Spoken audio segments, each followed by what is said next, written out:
The A.B.C. Murders is a novel by Agatha Christie, first published in 1936.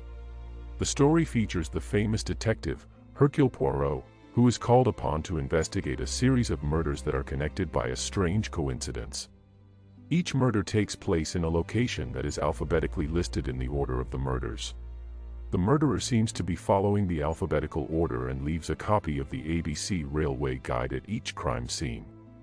The first murder takes place in Andover, the second in Bexhill and the third in Cheston.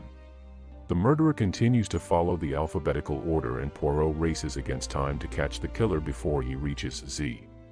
Along the way, Poirot encounters many suspects, including a wealthy businessman, a retired doctor, and a young woman with a criminal past. As the murders continue, Poirot becomes increasingly convinced that the killer is someone he knows and that the murders are connected to a crime from the past.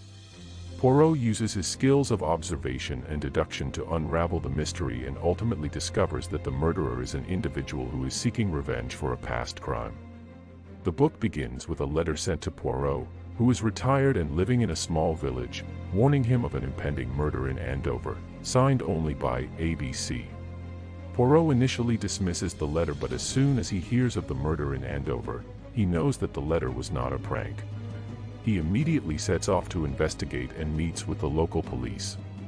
Poirot is soon able to identify the victim as Mrs. Asher, the proprietor of a local sweet shop. The police find the copy of A.B.C. guide and realize that the murders are following the alphabetical order of the guide. Poirot starts to suspect that the murders are connected and that the killer has a personal grudge against him.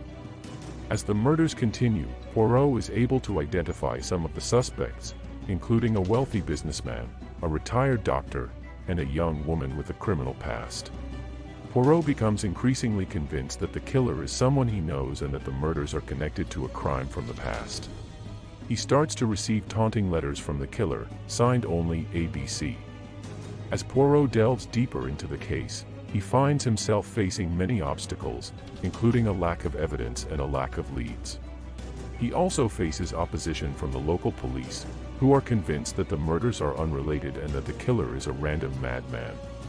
Poirot is forced to rely on his own skills of observation and deduction to solve the case. The climax of the story is set in the town of St. Mary, where the final murder takes place. Poirot is able to identify the killer, who is revealed to be an individual who is seeking revenge for a past crime. The killer's motive is revealed to be connected to Poirot's past as a detective and a tragic event that occurred many years ago. The book ends with Poirot reflecting on the case and the true nature of justice. He concludes that the killer's actions were motivated by a desire for revenge, but that true justice can only be achieved through the legal system. He also expresses his satisfaction that the case is finally solved and that the killer will be brought to justice. Overall, the A.B.C. Murders is a classic Agatha Christie novel, filled with twists and turns, and unexpected surprises that will keep readers guessing until the very end. Poirot's sharp mind and clever detective skills are on full display.